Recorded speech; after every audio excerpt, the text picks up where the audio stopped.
Vamos lá, pessoal. A gente tem que começar a conhecer essa nova lei de licitações, né? Porque ela foi publicada no dia 1º de abril de 2021, a gente já sabe que ela está vigente, só que nós sabemos também que nós precisamos de um tempo para que a gente possa se adaptar às novas regras. Afinal de contas, a gente usa a 8666 desde 93, né? Desde 93 que a gente está tentando aprender a 8666, como o pessoal fala, né? Lá no Rio de Janeiro tem alguns gestores públicos que falam assim, poxa, agora que eu estava começando a aprender a 8666, me vem uma lei nova, né? E agora, como é que fica? E essa lei nova, ela traz uma série de inovações ao processo de contratação pública. Conversando com vários professores, com vários doutrinadores, o que a gente escuta hoje já são muitas críticas em cima da nova lei. A gente já está escutando, o pessoal já está escrevendo, olha, a lei poderia ter sido melhor, a lei esqueceu de contemplar isso. Tem uns falando que a lei ela foi feita olhando-se para o retrovisor, né? Ou seja, olhando para o que aconteceu no passado, ela não foi feita olhando para o futuro. Eu, particularmente, eu não concordo. Né? Depois que eu estudei a nova lei, a gente está aprendendo a nova lei, assim como vocês, eu estou estudando ainda a nova lei, o que eu vejo são mais benefícios do que coisas ruins na nova lei.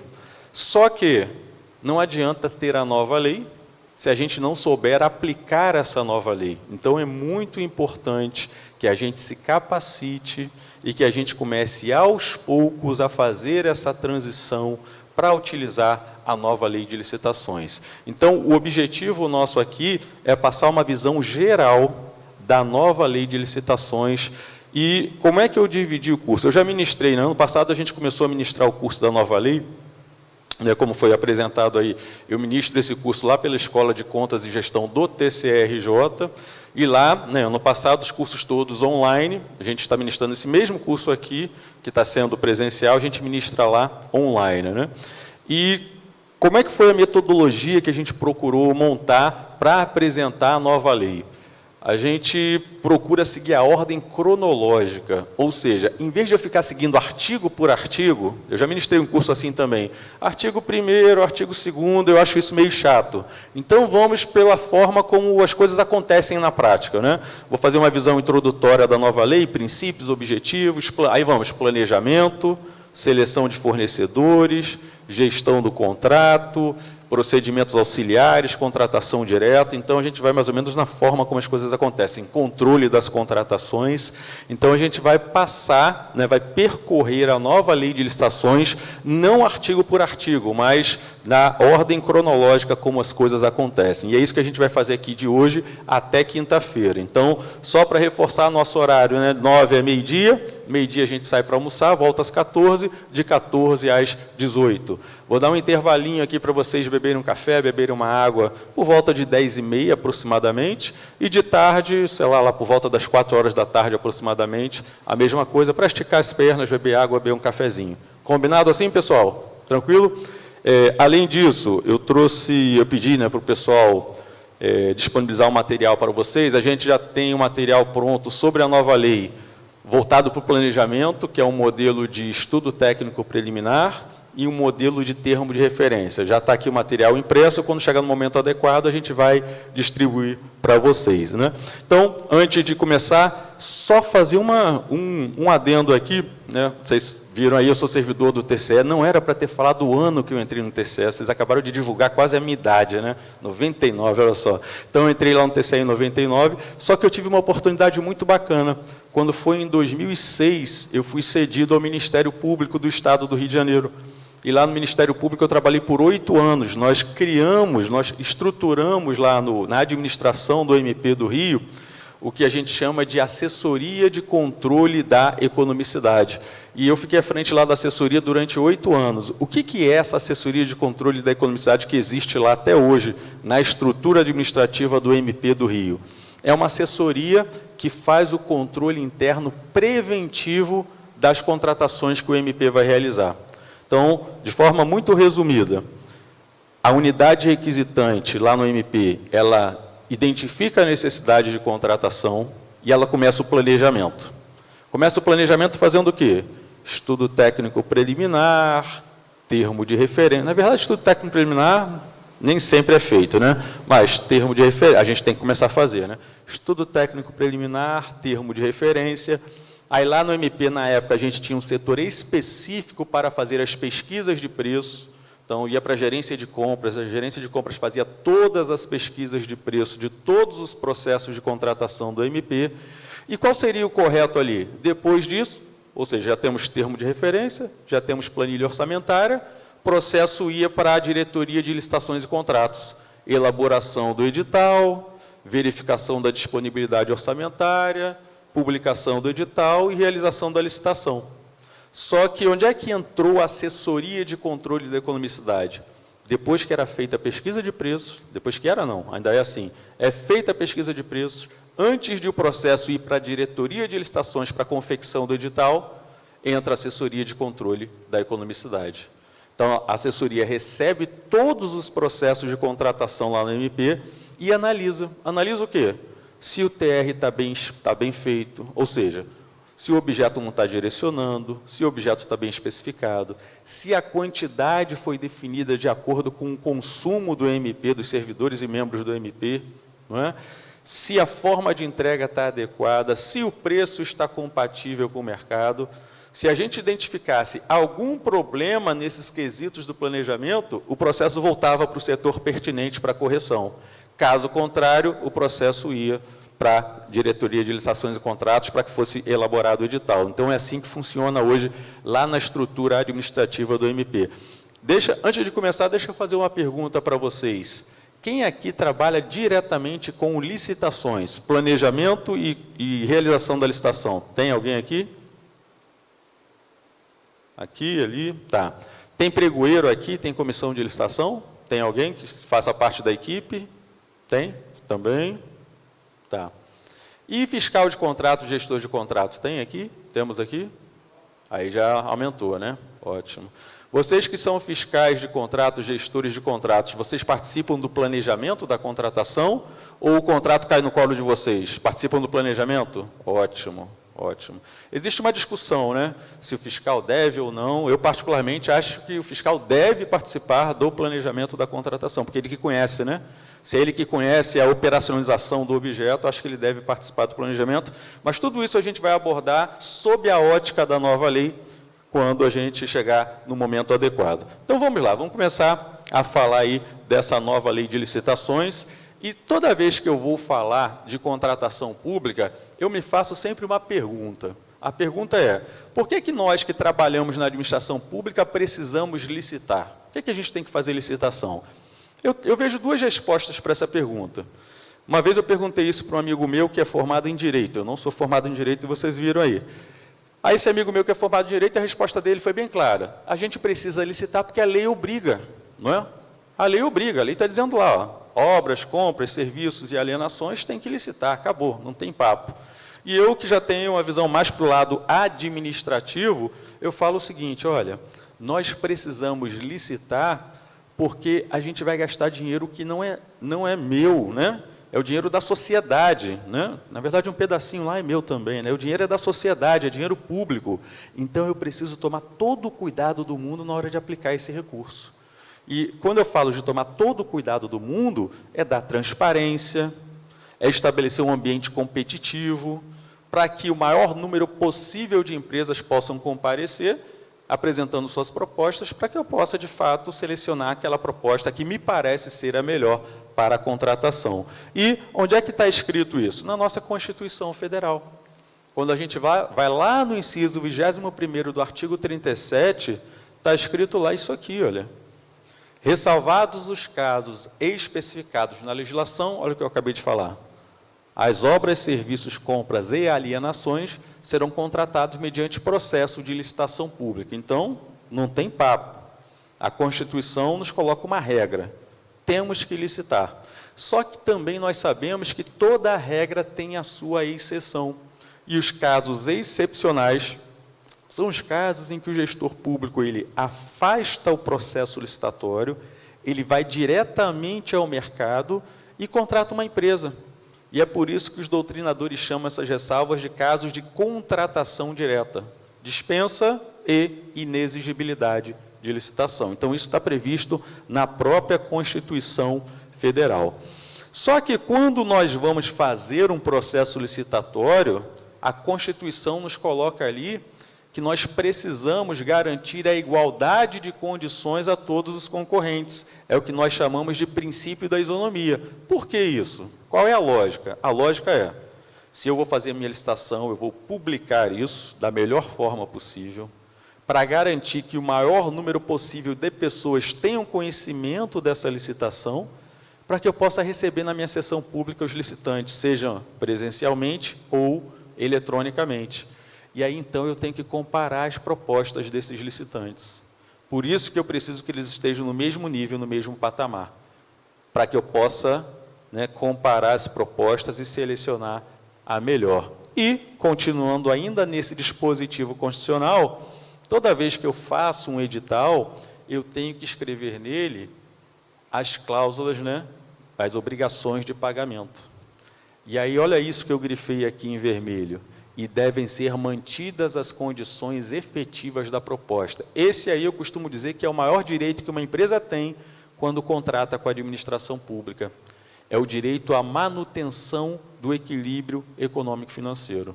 O que significa isso? Significa que quando uma empresa ela lê o edital, se ela participa da licitação, ela está de acordo com as regras do edital. As regras do edital, o que eu tenho no edital? As regras da disputa e as regras de execução do objeto. E a empresa apresenta a proposta dela. Uma vez que essa empresa é declarada vencedora e a licitação é homologada, significa que ficou estabelecido ali o que a gente chama de equação econômico-financeira entre as partes. E o que a Constituição está dizendo? Devem ser mantidas as condições efetivas dessa proposta durante toda a vigência da relação jurídica entre as partes. É esse dispositivo constitucional que dá o fundamento para reajuste de preços, repactuação, revisão de preços, que também nós vamos falar aqui mais à frente no nosso curso.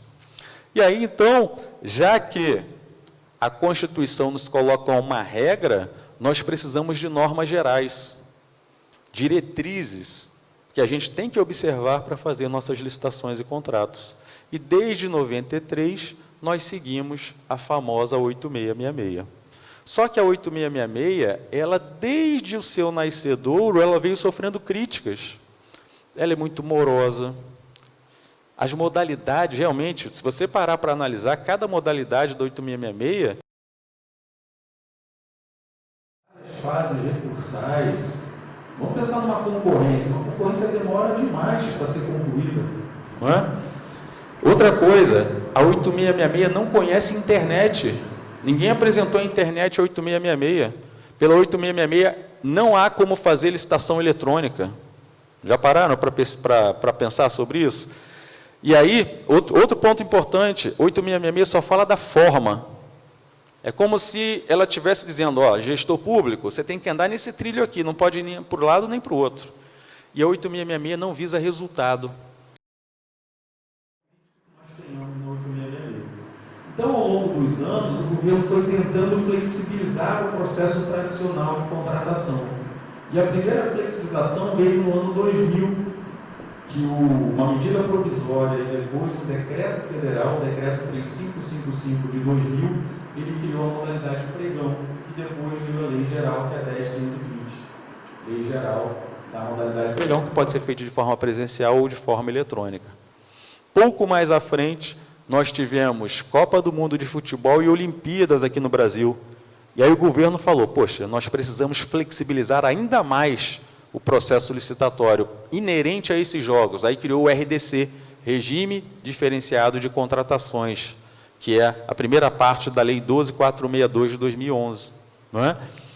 Só que os jogos acabaram e o RDC não acabou, não. O que o governo fez? Ele fez uma alteração na lei ampliando o escopo do RDC. Até hoje o RDC está vigente.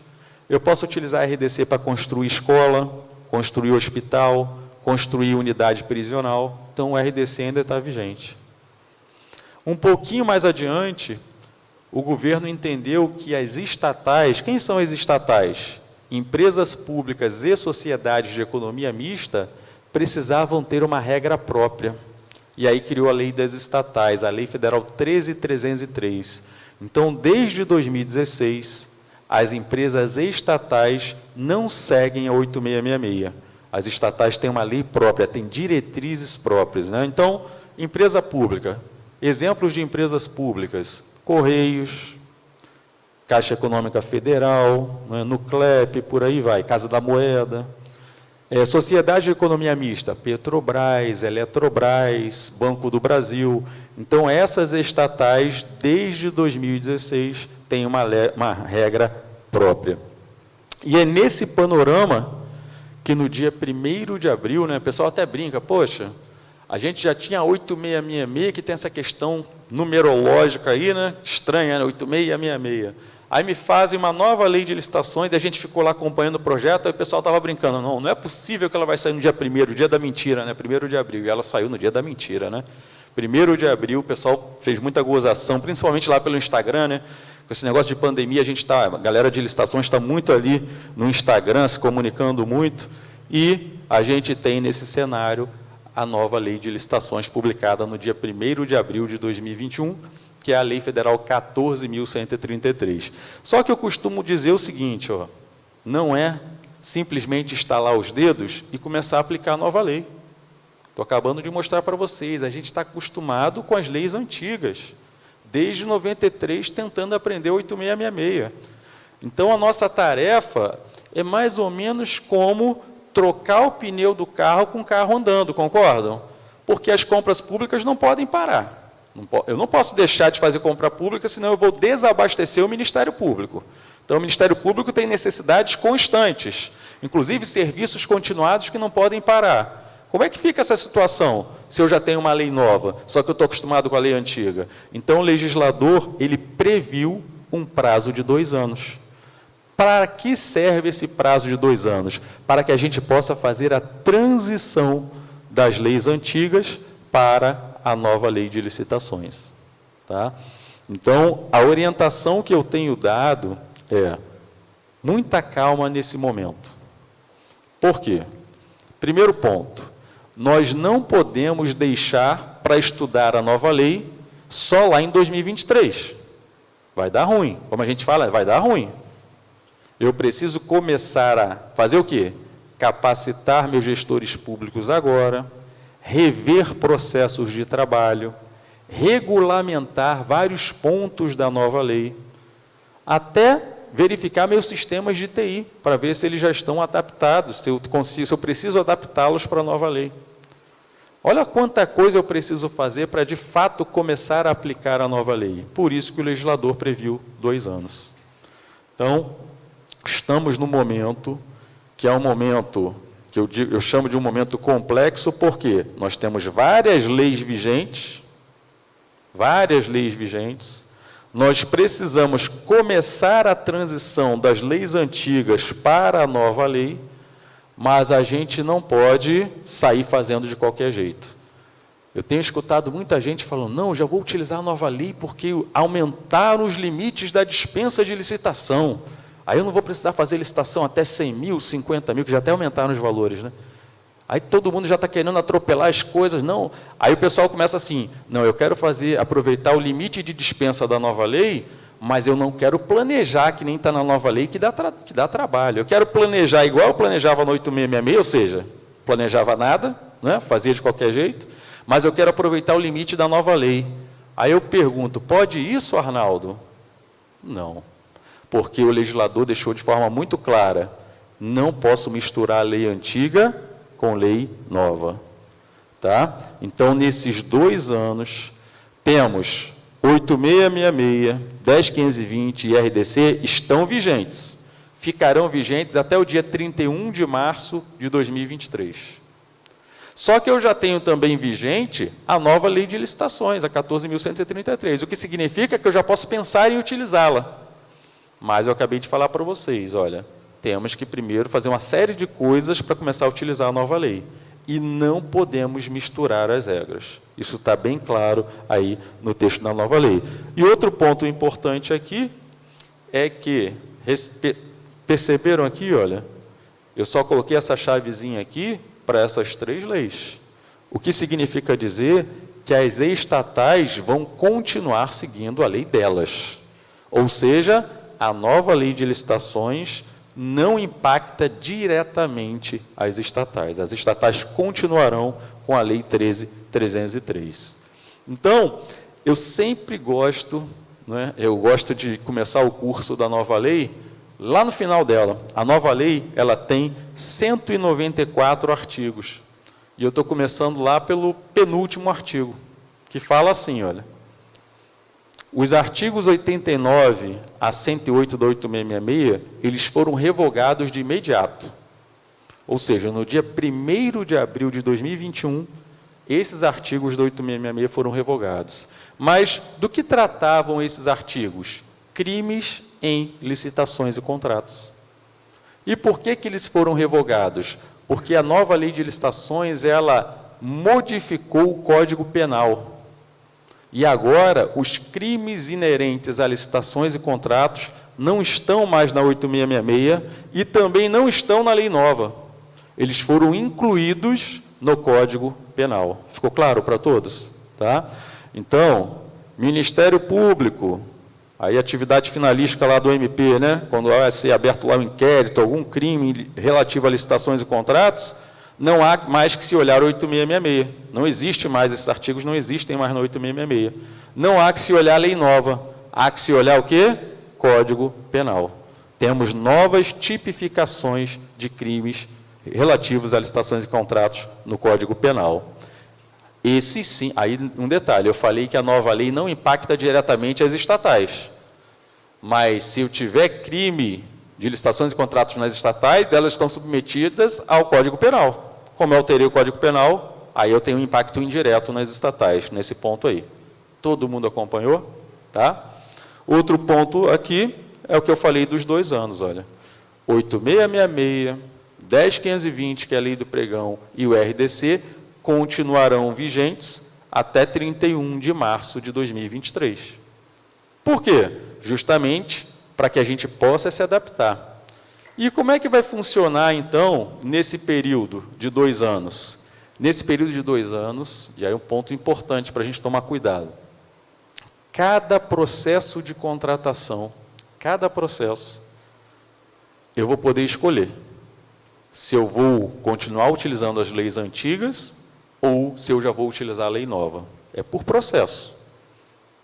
Tá? Então, quer dizer que eu posso pegar um processo aqui e fazer pela 8666 hoje? Pode. Posso fazer um pregão pela 10.520? Pode. Ah, Eduardo, e se eu quiser já fazer um pregão ou uma concorrência pela lei nova, eu já posso? A princípio, pode. A lei está vigente. A gente só orienta que isso seja regulamentado antes. Vocês sabem se aqui já foi feito algum regulamento para a nova lei? Não, né? Não foi feito nada, não. Nem pelo Executivo, nem pelo Ministério Público, ainda não, né? Executivo, sim? Executivo já tem algum decreto, alguma... Tem? Bacana, bacana. Lá no Rio de Janeiro, por exemplo, o Executivo fez um decreto, mas simplesmente instituindo uma comissão de transição. Então, ele instituiu uma comissão formada por gestores de vários órgãos do Executivo que estão trabalhando a transição do Executivo para a nova lei. Então, lá no Rio ainda está todo mundo utilizando as leis antigas. E estamos trabalhando nessa transição aí. Tá? Governo Federal está a pleno vapor, né? Governo Federal, eu vou mostrar aqui para vocês, já lançou vários regulamentos da nova lei, já está fazendo dispensa de licitação e inexigibilidade pela nova lei, já vi publicação de edital com base na nova lei, então o governo federal está mais acelerado, né? Geralmente é assim, o governo federal sai na frente, né? Santa Catarina já tem decreto, Paraíba já tem decreto, então o pessoal está nesse momento aí se adaptando. Então, pessoal, é muito importante vocês saberem que, nesse momento de 2 anos, as leis permitem isso.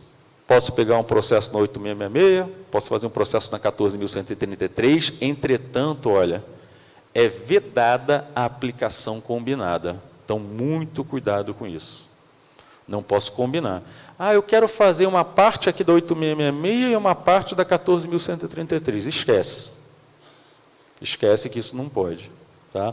Eu posso fazer uma licitação de teste na 14.133 e, em paralelo, fazer outras licitações na 8666? Posso sim. Inclusive, é isso que eu tenho orientado, tá? Então, qual tem sido a minha orientação nesse momento? Capacita primeiro os gestores públicos, regulamenta os principais pontos da nova lei, pega um processo simples, de repente uma contratação por valor, aquelas dispensas por valor bem pequenininhas, faz do início ao fim na nova lei, para começar a sentir a nova lei, como aplicar a nova lei, né? Deu certo? Vamos pegar uma licitação agora mais simplesinha? Pega um objeto mais simples que vai licitar, faz uma licitação na nova lei do início ao fim, vê como é que foi, vê quais foram os problemas. É para isso que a gente tem os 2 anos, para fazer essa transição. E aí, à medida que vocês vão, agora eu já estou entendendo a nova lei, aí a gente migra das leis antigas para a nova lei de licitações. Então, eu digo que essa transição ela precisa ser suave e consistente. Para isso, capacitação e revisão dos processos de trabalho. Isso que eu estou falando aqui para vocês, faz sentido aí no dia a dia de vocês? Tá? É importante que a gente sempre mantenha esse link com a realidade, com a prática, né? Para a gente não ficar só no plano teórico. E aqui, né, tem outro ponto aí importante. O contrato respectivo será regido pelas regras nelas previstas durante toda a sua vigência. O que significa isso? Poxa, se em 2 anos eu posso utilizar as regras antigas ou a regra nova, significa dizer que eu posso, lá em janeiro de 2023, eu ainda posso usar 8666, não posso? Posso. Então, em janeiro de 2023, eu posso fazer uma licitação e assinar um contrato com base na 8666. Só que a 8666 só existirá até dia 31 de março de 2023. E aí, como é que fica esse contrato? Está aqui, ó. Se eu contratei com base na 8666, o contrato vai seguir 8666 até o final. Certo? Se eu contratar com 14.133, o contrato vai seguir 14.133. É assim que vai funcionar. Tudo bem? E olha o que eu falei para vocês, o medo que a gente tinha começou a acontecer. O pessoal começou a misturar as regras. Isso aqui é uma publicação que a gente já pegou um tempinho lá no Diário Oficial da União. Olha o que fizeram aqui, olha. Pregão eletrônico, modo de disputa aberto, menor preço por item, regido por qual lei? Lei antiga, ó, 10.520, o Decreto Federal do Pregão Eletrônico, 10.024, até colocaram lei, mas não é lei, é o decreto, né? Lei 8666, e subsidiariamente a nova lei. Isso não existe, isso não pode existir. Não posso misturar as leis, não tem isso. Subsidiariamente a nova lei, ou é a nova lei ou é a 8666. Não pode existir isso aqui. Então, isso aqui está completamente equivocado. Certo? Isso aqui que eu estou falando para vocês até agora, vocês já conheciam? Já sabiam disso aqui? Já, né? Já? Tá? A outra coisa, pessoal, quem quiser perguntar, pode ficar à vontade, tá? Se tiverem comentários, quiserem perguntar, vocês podem ficar à vontade, tá? Agora vamos lá, vamos começar a percorrer alguns pontos importantes da nova lei. Quando eu vou lá na 8666, a 8666 ela apresenta alguns princípios administrativos, princípios que permeiam a atuação do gestor público no que tange às contratações. E agora, o pessoal até fala, caramba, a nova lei exagerou, né? 22 princípios que estão expressos no artigo 5º. 22 princípios. Na verdade, até alguns doutrinadores falam, poxa, não havia nem a necessidade de colocar esses princípios todos expressos no corpo da lei, porque a gente já tem que segui-los, não é? São princípios administrativos, mas o legislador preferiu deixar lá, expresso de forma bem clara. Está lá, ó. Tem vários princípios, é óbvio que eu não vou falar sobre todos eles aqui, né? Ó, começa pelo princípio da legalidade, só posso fazer aquilo que a lei me autoriza, né? Impessoalidade, moralidade, esses princípios aqui principalmente estão expressos na 8666. Legalidade, impessoalidade, moralidade, eficiência foi inserida na nossa Constituição em 98, né? Interesse público. Só que tem alguns princípios aqui que eu quero destacar com vocês. Todos eles são importantes, tá? Todos eles são importantes. Mas eu quero destacar o princípio do planejamento. E por que eu quero destacar isso? Eu vou falar muito aqui com vocês da fase interna ou fase de planejamento. A nova lei de licitações, ela dá uma grande ênfase ao planejamento das contratações. Principalmente porque nós sabemos que um ponto crítico dos nossos processos de contratação é justamente esse momento do planejamento. O pessoal planeja mal ou não planeja, não é? Então, a gente vai, ou nós veremos aqui, que a nova lei ela traz instrumentos de planejamento, né, e ela realmente dá uma ênfase muito grande a essa necessidade de nós melhorarmos o planejamento das nossas contratações. Outro princípio aqui que eu quero destacar é algo que já vem sendo falado pelo TCU há muito tempo. Os tribunais de contas têm batido muito nessa tecla. Segregação de funções. Não é? Que eu poderia dizer que segregação de funções é vulgarmente chamada de cada um no seu quadrado. Não é? Quando a gente vai para os municípios pequenos, eu costumo dar muita aula lá no Rio para municípios pequenos, e aí uma vez eu estava dando aula, aí o rapaz, professor, tem uma dúvida, na hora que eu faço o TR, o termo de referência, tal, beleza. Professor, na hora que eu estou lá conduzindo o pregão, professor, na hora do... Eu falei, vem cá, deixa eu tirar uma dúvida. Você que faz o TR? Ele falou, sou. Você é o pregoeiro? Sou. E contrato? De vez em quando eu dou uma bola lá na fiscalização dos contratos. Gente, cadê a segregação de funções aí? Não existe, né? Então, essa nova lei, ela veio também com esse princípio aí bem forte da segregação de funções. Mas, afinal, o que é segregação de funções? Eu não posso ter, no andamento de um mesmo processo de contratação, uma pessoa que execute atividades que, de certa forma, são conflitantes. Querem ver um exemplo? O pregoeiro. O pregoeiro pode ser fiscal de contrato? Sim ou não? Não, né? O pregoeiro vai ser responsável por selecionar a empresa que vai ser contratada.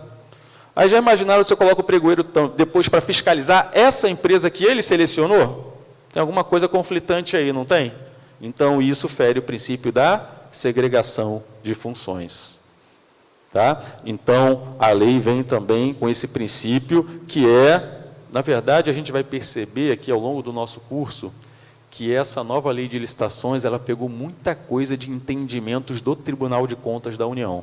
A gente vai perceber isso nitidamente aqui. Inclusive, eu vou mostrar alguns acordos do TCU e fazer o paralelo com a lei. Então, a lei nova, ela incorporou 8666, 10520, principalmente o RDC, ela trouxe muita coisa do RDC. Ela incorporou praticamente na íntegra o decreto do Registro de Preços Federal, 7892, de 2013. Ela incorporou várias decisões do Tribunal de Contas da União e, um dos pontos principais, ela incorporou a IN 05 de 2017, que vocês devem conhecer, né? A IN 05 do Governo Federal, que praticamente rege contratação de serviços. Apesar de ser federal, acho que o Brasil todo usa a IN 05 de 2017. Tá? Então, vejo isso até como um ponto positivo. O que eu, por exemplo, lá no estado do Rio, utilizava por analogia a IN 05 de 2017. Agora, quase tudo da IN 05 está na nova lei. Quase tudo não, mas o essencial está na nova lei. Então, agora eu tenho respaldo legal para utilizar aquilo que eu já fazia por analogia, né, com a IN 05. Continuando aqui, um outro princípio que eu quero destacar. E eu falo isso o tempo todo. A nova lei, ela veio para nos dar maior segurança jurídica. Várias coisas que eu fazia na prática, no meu dia a dia, eu fazia porque eu achava bom fazer, mas não tinha escrito em lugar nenhum. Aí a nova lei vai lá e ela escreve. Ela escreve, por exemplo, que eu, que estou planejando uma licitação, eu posso pedir o apoio do controle interno, eu posso pedir o apoio do assessoramento, da assessoria jurídica. Ela fala dos controles que na minha linha ali de primeira linha, né, que chama, né, que é eu fazendo, operacionalizando, eu devo fazer o controle. Ela diz como nós devemos fazer esse controle. Então, coisas que, de certa forma, eu já fazia na prática, mas que eu não tinha um respaldo legal, a nova lei ela apresenta isso. Então, eu acho que ela traz um ganho no que se refere à segurança jurídica. Aí vem outras Outros princípios, né? Celeridade, a gente ganhou muita celeridade com o pregão, e essa nova lei ela tenta manter isso, né? Economicidade, desenvolvimento sustentável também, a gente vai falar dele daqui a pouco aqui. Tá? Então, são 22 princípios trazidos aí pela nova... Opa, está indo rápido demais, foi. E agora a gente vai pular para o artigo 11, talvez um dos principais artigos da nova lei. Não é? O artigo 11, ele trata dos objetivos de uma licitação pública. Fazendo um paralelo com a 8666, vocês se lembram dos objetivos na 8666, artigo 3º? O artigo 3º, ele traz 3 objetivos da licitação: garantir a isonomia entre os concorrentes, selecionar a proposta mais vantajosa e promover o desenvolvimento nacional sustentável. Se lembram disso, da 8666?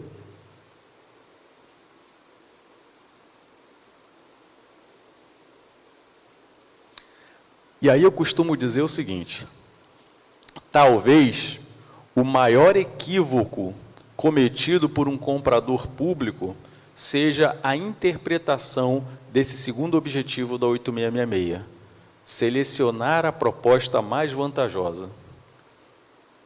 Porque quando eu pergunto para vocês o que é a proposta mais vantajosa, tem gente que responde: é de menor preço. Tem outro que responde: não, é de melhor qualidade. E aí, o que vocês acham? O que é a proposta mais vantajosa? Proposta mais vantajosa é aquela na qual eu consigo aliar qualidade e preço. Proposta mais vantajosa é aquela que vai proporcionar à administração pública a melhor relação custo-benefício. Só que isso não está escrito na 8666. Isso vem de interpretações. E ainda tem muito gestor público que busca o menor preço a qualquer custo. E quando isso acontece, a gente compra a caneta que não escreve, o post-it que não cola. Né? Não sei, vocês trabalham com processo físico ou eletrônico na administração? O processo é físico ainda ou já é eletrônico? Eletrônico, né? Eu também lá agora estou com processo eletrônico. A atividade finalística do TCE já é eletrônico há algum tempo. A administração começou a usar eletrônico, deve ter 1 ano e meio, não, antes da pandemia, 2 anos. A gente perdeu um pouco a noção do tempo com a pandemia. Né? Não sei se isso aconteceu com vocês, mas eu, né, com a pandemia, eu perdi um pouco da noção dessa questão de tempo. E aí o que acontece? Antigamente, né, a gente comprava post-it, que é para deixar, né, aquele bilhetinho no processo, né? Aí você escreve no post-it e tira, quando vai colar no processo, o post-it não cola, porque eu comprei mal, né? Aí eu pegava o grampeador e grampeava o post-it na capa do processo. Olha que coisa surreal, né? Ou, contrato o serviço de limpeza e a empresa que eu contratei, minhas dependências estão sempre limpas. Por quê? Porque eu só olhei o preço. Eu não olhei a qualidade, eu tenho que melhorar o planejamento da contratação para conseguir a eficiência, a eficácia da minha contratação, economicidade, por aí vai. Como é que isso funciona agora na nova lei? Olha só como é que mudou o texto. Primeiro objetivo: assegurar a seleção da proposta apta a gerar o resultado de contratação mais vantajoso para a administração pública. E aí vem uma coisa importantíssima, inclusive no que se refere ao ciclo de vida do objeto. Tá? O que significa isso? Eu costumo dizer que tem 2 pontos cruciais aí nesse primeiro inciso. Primeiro ponto crucial, algo que a 8666 nunca abordou: resultado. Eu preciso contratar buscando resultado. Resultado vantajoso para a administração. Vamos pensar aqui num contrato de limpeza. Quando a gente fala de contratação por resultado, o governo federal está bem avançado, porque as INs que ele veio lançando ao longo dos últimos anos já falam de contratação por resultado. Vamos lembrar da IN 05 de 2017. Como é que vocês contratam limpeza? É por posto de trabalho ou por metro quadrado? Oi? Tem que mudar. A gente tem que contratar por metro quadrado. Por quê? Porque a gente tem que contratar por resultado. Mas o que tem a ver metro quadrado com resultado? Qual é o resultado que eu espero de uma empresa de limpeza? É a quantidade de serventes no meu órgão público? É isso que eu quero? Não. O que eu quero? Minha área limpa. Por isso que a unidade de medição é metro quadrado. Perceberam a lógica? Olha como é que muda, né? O que eu quero é resultado. Se a empresa vai entrar aqui com 50 serventes, com 60 serventes ou com 70 serventes, para mim, não é isso que me interessa. O que me interessa é se, com essa quantidade de serventes, ela vai atingir o resultado, que é manter minhas dependências limpas. Estou falando isso para vocês. Em 2013, eu licitei contrato de limpeza por posto de trabalho lá no TCE, em 2013. Na época, ainda foi pregão presencial. Em 2018, a gente licitou seguindo a IN 05, né? Por metro quadrado. Ficamos com medo, porque é uma mudança significativa, e quando a gente fez os cálculos por metro quadrado com o novo índice de produtividade da IN 05, isso significaria uma redução aproximada de 165 serventes para 105 serventes. É óbvio que a gente ficou desesperado, porque se desse ruim, quem ia sofrer? Nós, que estamos planejando e licitando. Mas deu certo, está lá até hoje. Então, caímos de 165 serventes para 105 e está funcionando. Tá? Então, onde é que eu quero chegar? A nova lei, ela incorpora para o Brasil inteiro algo que a gente já tinha no regulamento federal, a necessidade de contratar por resultado. Todo mundo entendeu isso? Tá? Agora, outro ponto, ciclo de vida do objeto. Isso aí é essencial. Se vocês tiverem que iluminar o prédio aqui do Ministério Público, vamos imaginar que o Ministério Público... Vocês estão presentes nos outros municípios aqui do Tocantins, não estão? Vamos imaginar que vocês... Eu não sei como é que funciona aqui. Lá no estado do Rio de Janeiro, em alguns municípios a gente aluga, o Ministério Público aluga, outros municípios, o Ministério Público, principalmente municípios maiores, o Ministério Público vai lá e constrói. Né, geralmente o município cede um terreno para o Ministério Público faz um projeto e vai lá e constrói. Eu participei lá da licitação de algumas obras dos prédios do Ministério Público.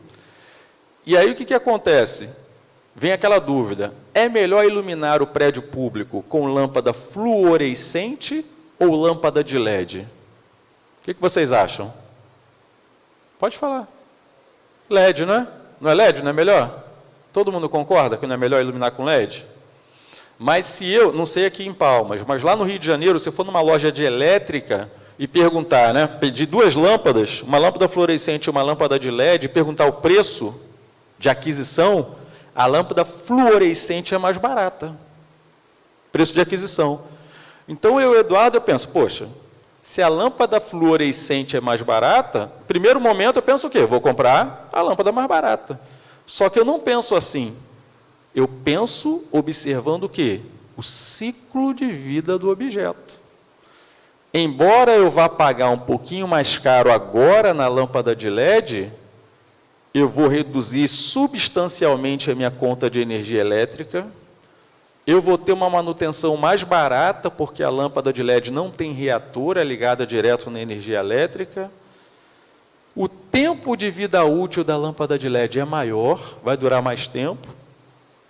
E o descarte da lâmpada de LED é mais barato, porque a lâmpada fluorescente tem aquele lance do vapor de mercúrio que pode prejudicar o ambiente, eu tenho que ter um descarte apropriado. Olha quanta coisa. Então, quando eu analisei o ciclo de vida do objeto, eu cheguei à conclusão que dessas duas soluções, aquela que vai proporcionar a melhor relação custo-benefício é a lâmpada de LED. Todo mundo enxergou? Isso é a análise do ciclo de vida. Isso está na nova lei. Isso não tem na Lei 8.666. Isso tem, sabe onde? Na lei das estatais. Isso foi puxado da lei das estatais. Aí vocês vão perguntar, poxa, Eduardo, na teoria, bacana. Mas no processo de contratação pública, em que momento que eu vou fazer isso? Estudo técnico preliminar. A gente vai falar dele mais tarde. Eu tenho que fazer estudo técnico preliminar nas contratações. Já tinha que fazer no 8.666, mas ninguém fazia, não é? Agora, na nova lei, não tem como. Não tem como fugir. Eu tenho que fazer estudo técnico preliminar. Eu trouxe aqui, a gente vai distribuir mais tarde para vocês um modelinho de estudo técnico preliminar, que a gente brinca dizendo que o estudo técnico preliminar é o alicerce da contratação pública. É ele que vai dar a base para que a gente possa fazer a contratação pública com base na nova lei de licitações. Tudo bem? Certo? Então, esse é o primeiro objetivo. Segundo objetivo, nenhuma novidade aqui. É o que tem lá na Constituição. Assegurar tratamento isonômico entre os licitantes para que a gente tenha lá, inclusive, a justa competição e igualdade de condições entre os concorrentes. Eita, estou com o dedo aqui muito acelerado. Pronto. Terceiro objetivo. Esse veio da lei das estatais também. Olha só. Eu tenho que evitar contratações com sobrepreço ou com preços manifestamente inexequíveis e superfaturamento na execução dos contratos. A gente sabe que há muito tempo a gente já costuma tomar todos os cuidados para evitar preço alto. Mesmo porque se a gente contrata com preço alto, o Tribunal de Contas vai encher nosso saco, não vai? O Tribunal de Contas fica olhando, esse preço aí está acima do mercado. Né? Os órgãos de controle estão sempre ali olhando o preço muito alto. A maior novidade aqui é o outro lado da moeda. Qual é o outro lado da moeda? E quando o preço é muito baixo? Não é? Que preço muito baixo, não é sinal de qualidade, não. Pelo contrário. Então, eu costumo dizer que a gente tem que procurar um preço justo, um preço compatível com o mercado. Porque se eu quiser tirar tudo da empresa e a empresa colocar um preço lá no chão, essa empresa ou não vai entregar plenamente o objeto, vai rescindir o contrato no meio, ou vai me entregar um objeto sem qualidade. Tá? Então, eu tenho que ficar atento tanto com preço alto, quanto com preço muito baixo. Isso está bem claro na nova lei. E acho que vale a pena a gente falar da diferença de sobrepreço para superfaturamento. Não é? O que é sobrepreço? Sobrepreço é quando o preço estimado ou contratado é expressivamente superior ao preço de mercado. E o que é superfaturamento? Superfaturamento pressupõe dano ao erário. Então, um exemplo. Fiz o planejamento de uma contratação. Dentro do planejamento, eu tenho que fazer meu orçamento estimativo. Aí eu fiz um orçamento de R$150 mil, preço global do meu objeto, R$150 mil. Fui para o pregão, etapa competitiva, o preço foi reduzido para 120 mil, ou seja, a empresa mais bem classificada, 120 mil reais. A empresa foi habilitada, declarada vencedora, licitação homologada, assinou o contrato, executou o objeto por 120 mil reais, o órgão público foi lá, fiscalizou e pagou. Parece que estava tudo perfeito, não é? Aí, 6 meses depois, veio o Tribunal de Contas fiscalizar aquele contrato.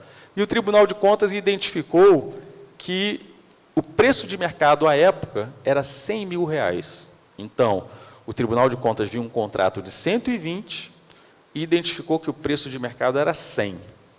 Aí o Tribunal de Contas fez o quê? Foi analisar o processo todo para tentar identificar onde foi a falha do processo. E ele identificou uma falha na pesquisa de preços lá no planejamento da contratação. O que o TCE identificou? O TCE identificou um sobrepreço no orçamento estimativo. Um sobrepreço de 50%, ou seja, o preço de mercado era 100, foi estimado 150, sobrepreço de 50%.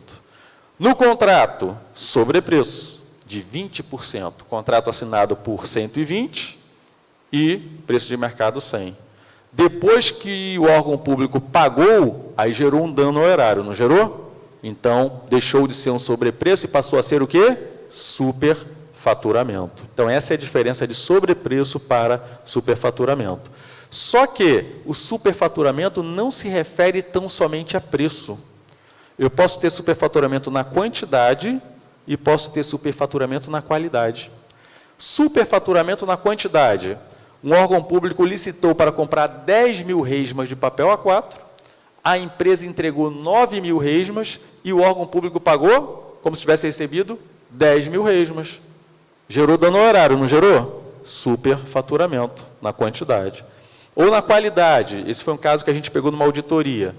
Um órgão público licitou para comprar 100 torneiras de inox, a empresa vencedora forneceu 100 torneiras de plástico, e o órgão público pagou como se tivesse recebido as torneiras de inox. Pagou por um padrão de qualidade maior para um produto de padrão de qualidade muito inferior e com preço mais baixo, superfaturamento. Então, a gente precisa evitar isso quando fala aí das contratações na nova lei. Na verdade, já sempre a gente teve que evitar isso, mas não estava claro isso na 8666. Agora a gente tem isso expresso aqui. E o inciso 4º, o quarto objetivo de uma licitação na nova lei é incentivar a inovação e o desenvolvimento nacional sustentável. Desenvolvimento nacional sustentável não é novidade, isso já tem na 8666. Não é? Confesso para vocês que antes de começar a estudar, toda vez que eu escutava a palavra sustentabilidade, eu pensava só em verde, né? Proteção ao meio ambiente. Aí a gente começa a estudar, a gente começa a perceber que sustentabilidade é algo muito mais amplo.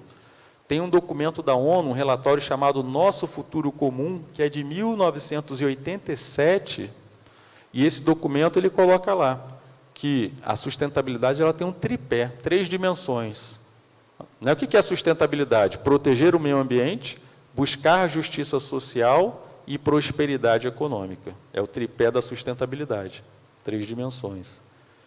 E o que é desenvolvimento sustentável? Nesse mesmo documento da ONU, atender às minhas necessidades presentes, porém sem prejudicar o atendimento das necessidades das gerações futuras. É isso que está lá nesse documento da ONU. É uma definição intergeracional. É aquilo que a gente fala, o que eu vou deixar para os meus netos, né? Não tem essa história? Então, isso é desenvolvimento sustentável.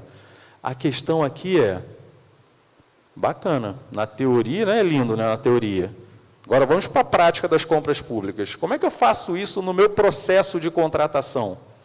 Eu tive lá em 2018, quando eu estava lá na coordenadoria de licitações do TCE,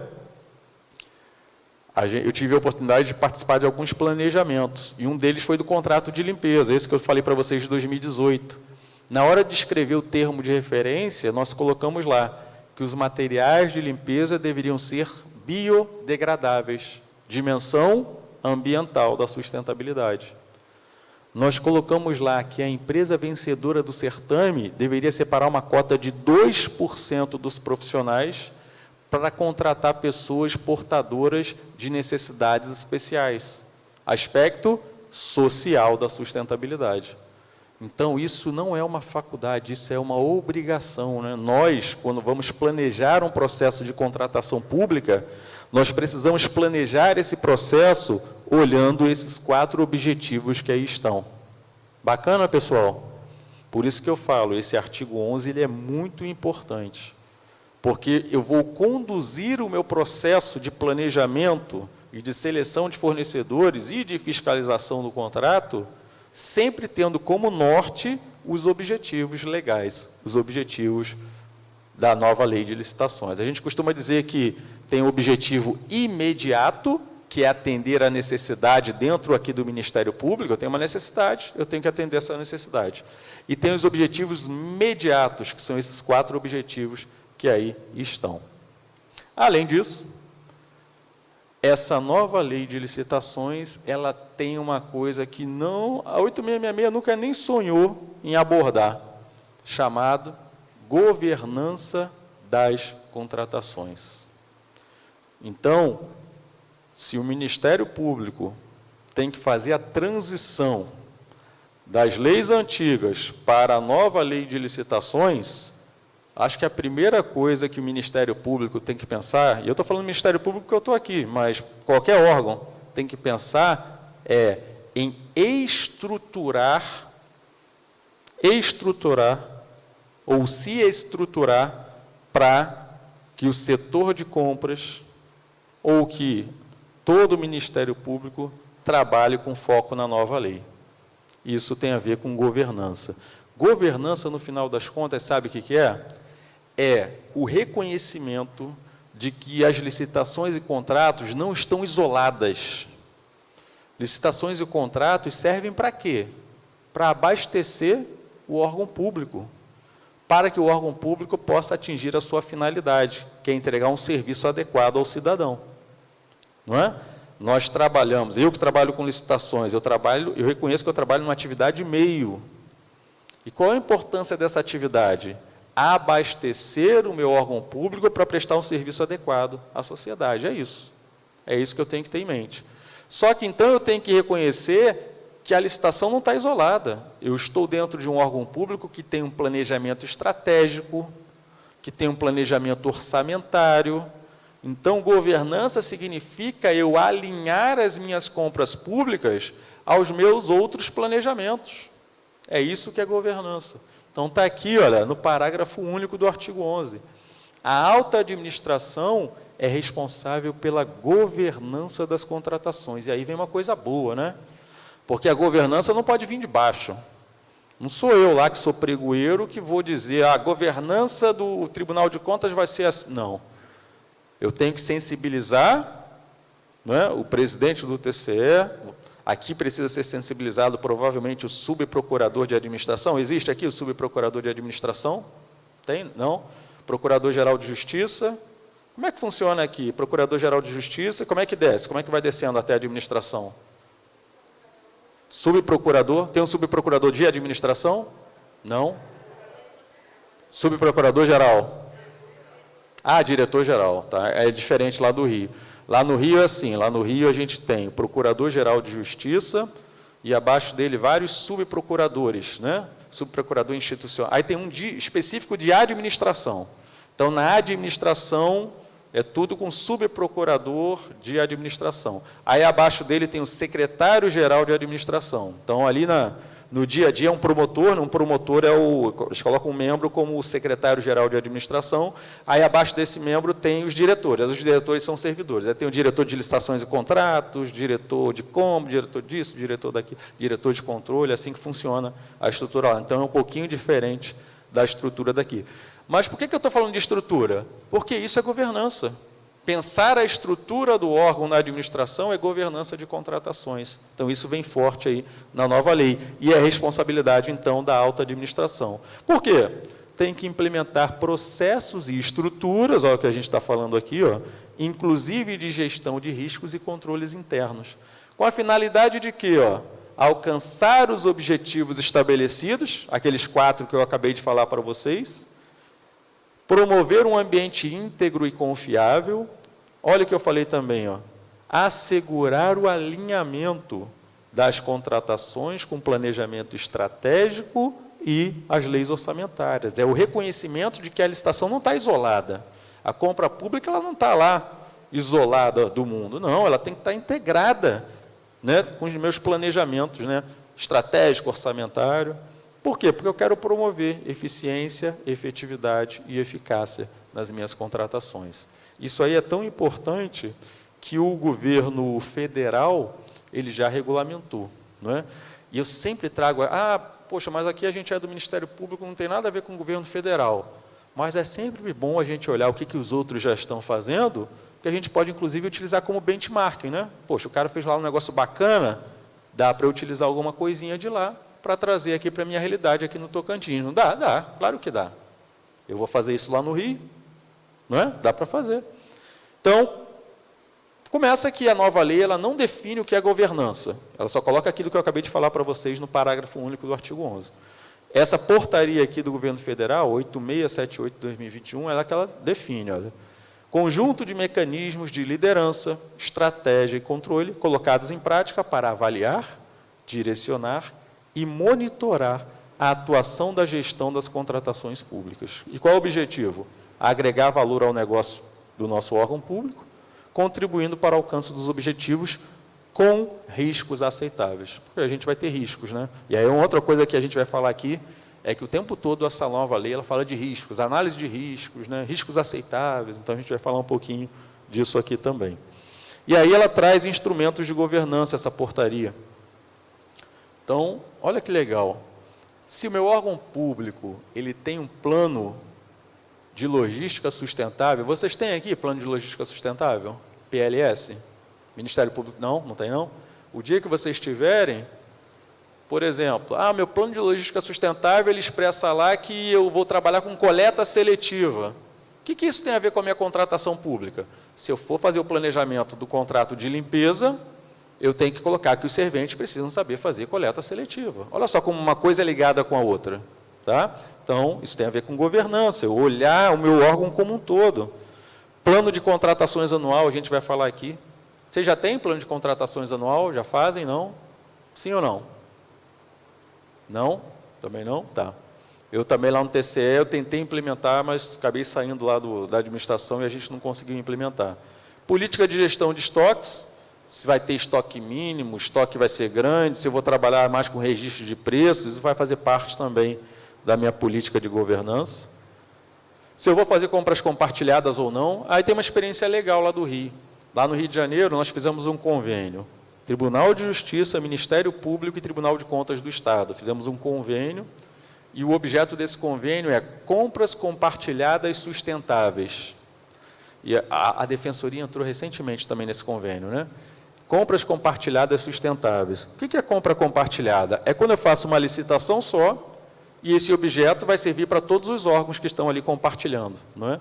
Cara, eu participei de uma dessas licitações que foi papel A4.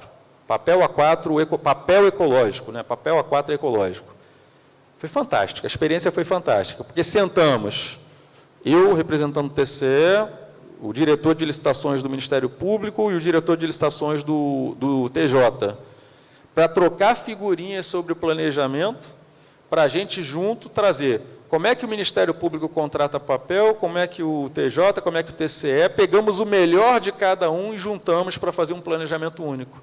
O gerenciador foi o Ministério Público, então quem licitou foi a equipe do Ministério Público. Então, eu que sou do TCE, eu não precisei dedicar o meu pessoal para fazer a licitação do TCE, porque quem fez a licitação foi o Ministério Público.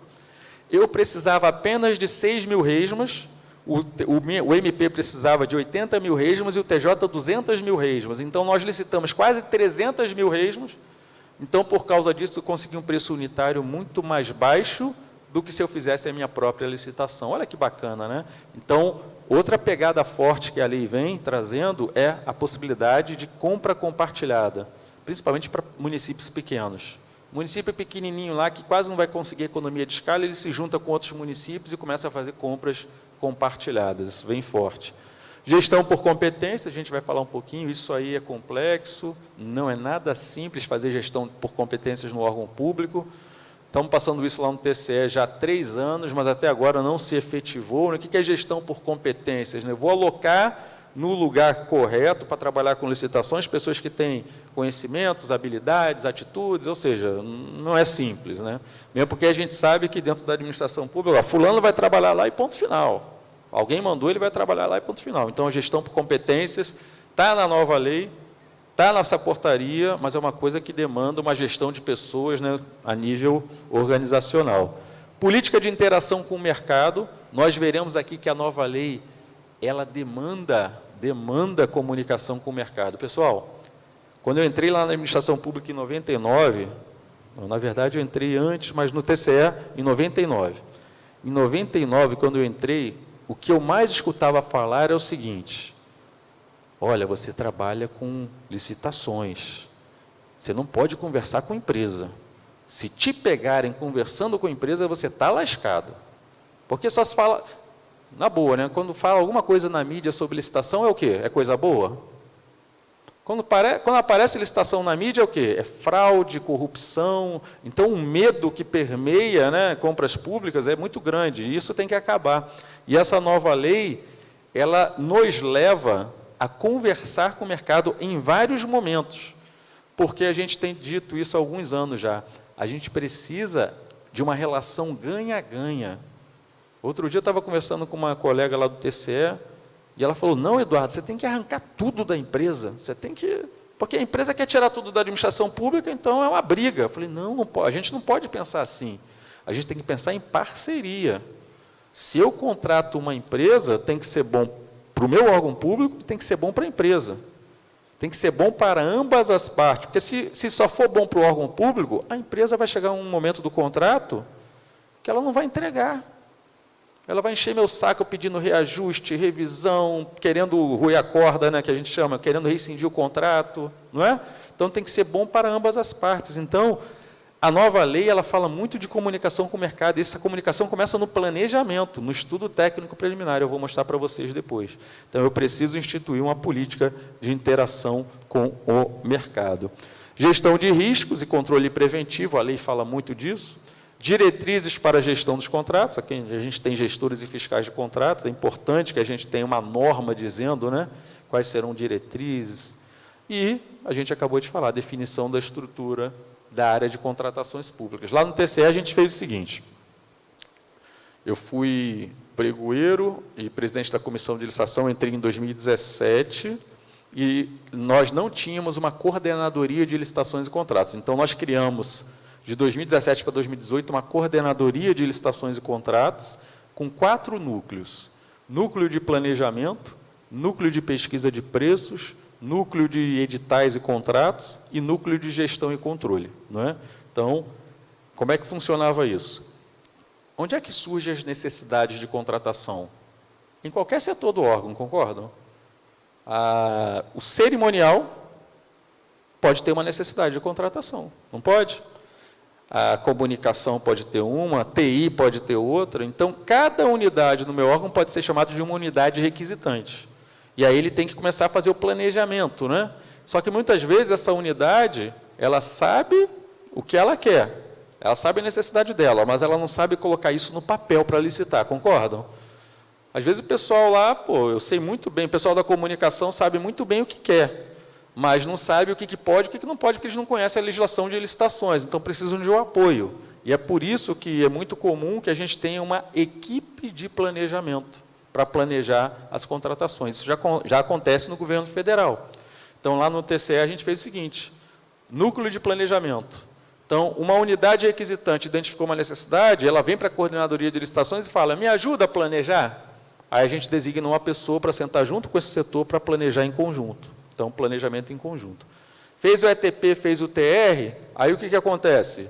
Vai para o segundo núcleo, pesquisa de preços. 8 pessoas lá para pesquisar preço de todos os processos. Pesquisa preço, monta planilha orçamentária. Depois vai para o terceiro núcleo. Tem uma equipe lá para fazer o edital de licitação e a minuta de contrato. Faz o edital, faz a minuta de contrato. E o quarto núcleo é o que faz o controle de tudo isso. Faz os modelos de editais, modelos de contratos, mantém os modelos atualizados, faz checklists, mapeia processo. Tá? Então, a gente estruturou, que é isso que está falando aqui, estruturar o seu setor de compra, sua área de contratações públicas. Tá? Então, só quis mostrar para vocês rapidamente a portaria já existente do governo federal, é uma portaria extensa, tá? Eu mostrei só o coração da portaria ali, mas vale muito a pena depois dar uma olhadinha nessa portaria 8678. Agora, vamos voltar aqui para 14.133. Ela fala uma coisa que eu acabei de comentar, que é a tal da gestão por competências, né, que eu falei que não é nada simples, porque gestão por competências inclui a gestão de pessoas da organização. Então, caberá à autoridade máxima ou a quem as normas de organização administrativas indicarem promover a gestão por competências e designar agentes públicos para o desempenho das funções essenciais à execução desta lei. Ou seja, a ideia é, o que a lei está querendo nos dizer? Olha, você vai ter um setor de compras que você precisa estruturar. Quem é que vai trabalhar nesse setor de compras? Pessoas que tenham habilidades, capacidades, atitudes para isso. Por isso que eu falei, isso nem sempre é uma coisa simples dentro da administração. Não é fácil a gente ficar movimentando pessoas de acordo com as habilidades, isso não é tarefa realmente fácil. E olha só, requisitos. Sejam preferencialmente servidores efetivos ou empregados públicos do quadro permanente. Outro ponto da lei. Essa lei nova, ela está sempre priorizando o quê? Quem trabalhe com contratações públicas seja efetivo. Olha, provavelmente aqui no Ministério Público, eu não sei como funciona a estrutura aqui, mas acredito eu que a maioria do pessoal que trabalhe seja efetivo, estou certo? Concursado, né? Lá no TCE a mesma coisa, no Ministério Público do Rio a mesma coisa, mas quando a gente vai para municípios, a coisa muda. Por quê? Porque o prefeito entra, ele bota o pessoal dele. Não é assim que funciona? O prefeito entra e bota o pessoal dele. Não é? Então, a gente tem rodízio o tempo todo. Então, o que a lei está querendo é acabar com isso. é que, preferencialmente, os setores sejam as pessoas que trabalhem sejam efetivos ou servidores ou empregados públicos. Calma aí que o controle aqui deu pau.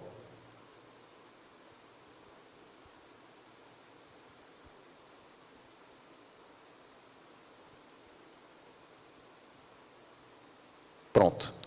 Então, a ideia é que, preferencialmente, as pessoas que trabalhem na estrutura da administração com licitações e contratos sejam efetivos.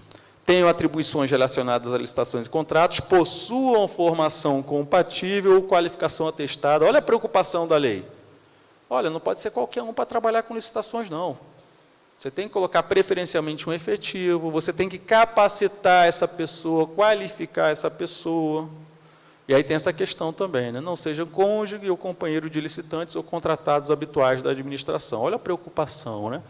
Lá no Rio, a gente pegou um caso, e o caso foi o seguinte: o pregoeiro de um determinado órgão era concursado, efetivo do órgão.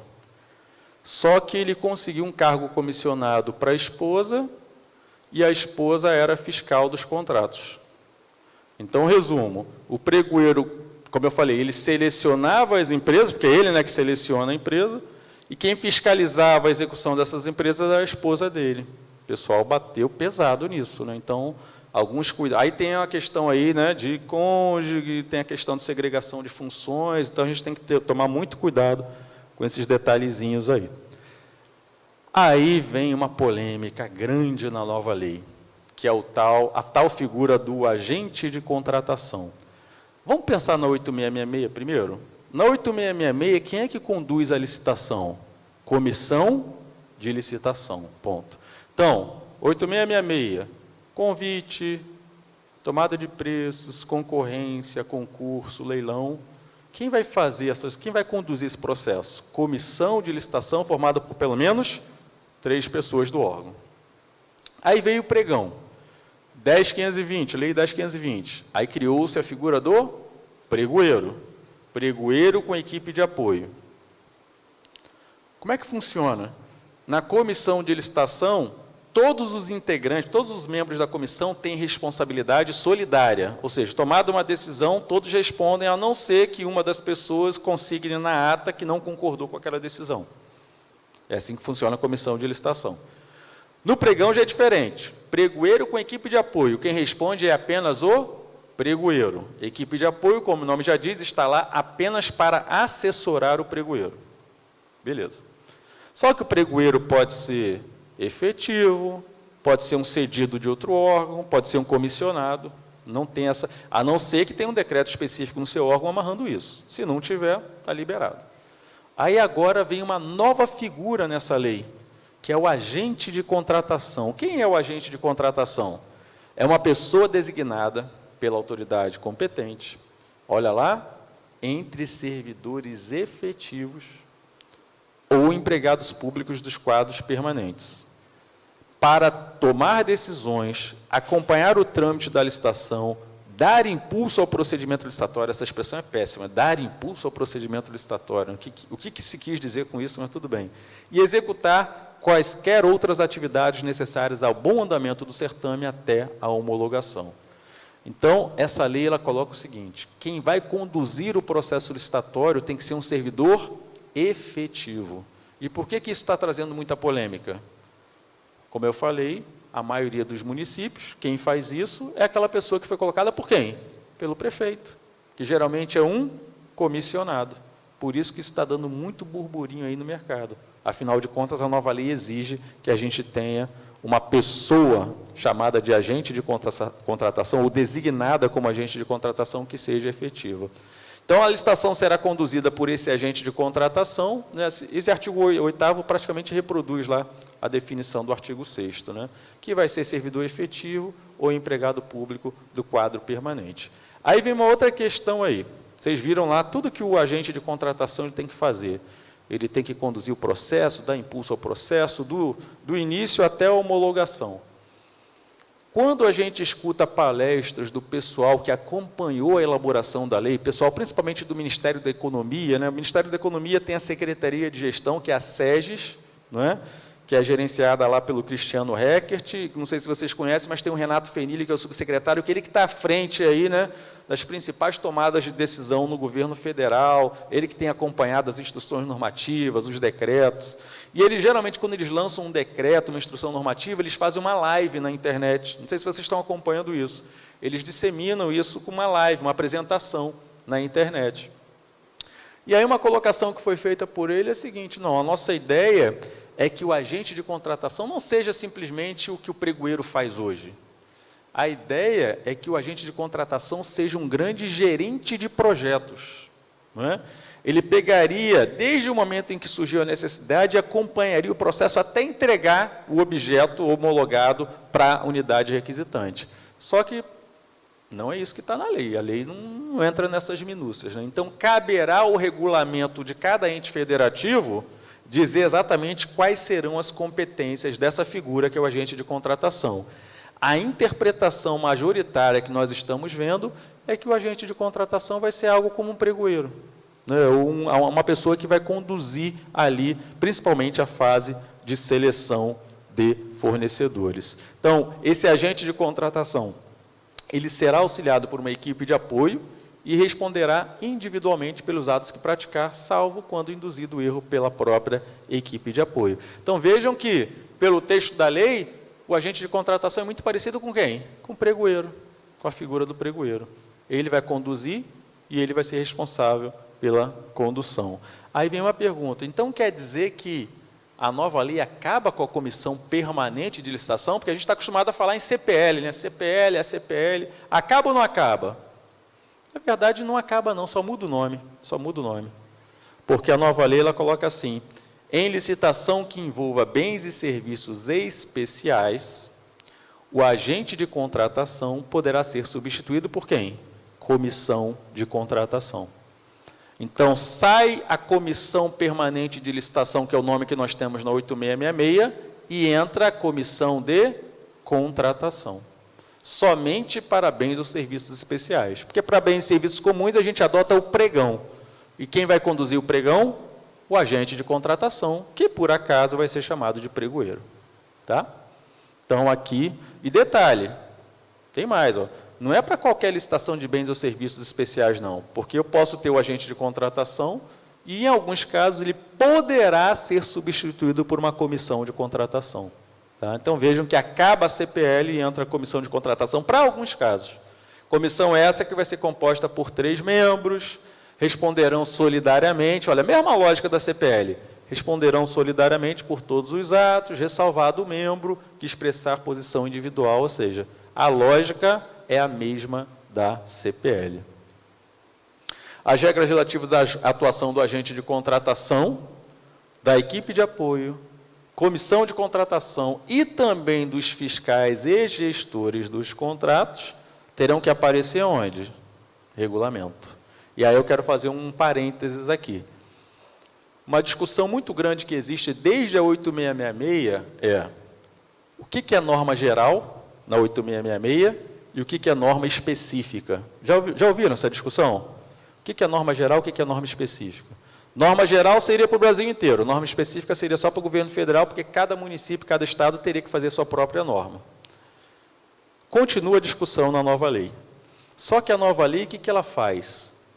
Em mais de 50 pontos, ela diz, conforme regulamento, conforme regulamento. O que significa conforme regulamento? É o governo federal admitindo que o Brasil é um país continental. Cada município, cada estado tem as suas peculiaridades. Eu não posso, numa lei geral, dizer como é que o Ministério Público do Tocantins vai atuar na sua estrutura administrativa. Inclusive, isso seria inconstitucional, concordam? Autonomia daquele ente federativo, autonomia daquele órgão. Então, o que eu faço na lei geral? Eu jogo a responsabilidade para o ente federativo. Onde é que a lei está querendo chegar? Quem vai dizer como o fiscal do contrato vai atuar como agente de contratação vai atuar, não é a lei geral, é o regulamento do município. No caso aqui, o Ministério Público tem sua independência, sua autonomia administrativa, é uma própria resolução que vocês fazem aqui, né? Lá no MP do Rio é resolução, né? Tem uma resolução do PGJ que diz lá como é que a gente vai fazer o nosso pregão, como é que vai atuar o fiscal de contrato. Lá no TCE é ato normativo, então tem ato normativo do pregão. Então, a lei ela apresenta as diretrizes. A forma como nós vamos operacionalizar é com a gente. Só que a gente precisa colocar isso numa norma. Todo mundo acompanhou, pessoal? Tá? Então, eu tenho que seguir a diretriz. Diretriz qual é? Olha, é agente de contratação ou comissão de contratação. Tem que ser formada por efetivos. Essa é a norma geral. Agora, o que cada um vai fazer, até onde vai, aí vai do regulamento próprio do Ministério Público. Bacana? Todo mundo acompanhou? Certo? Então, esse é um ponto. Como eu falei, são mais de 50 pontos na lei. E é por isso que muitos entendem que a lei só pode ser utilizada depois que esses pontos forem regulamentados.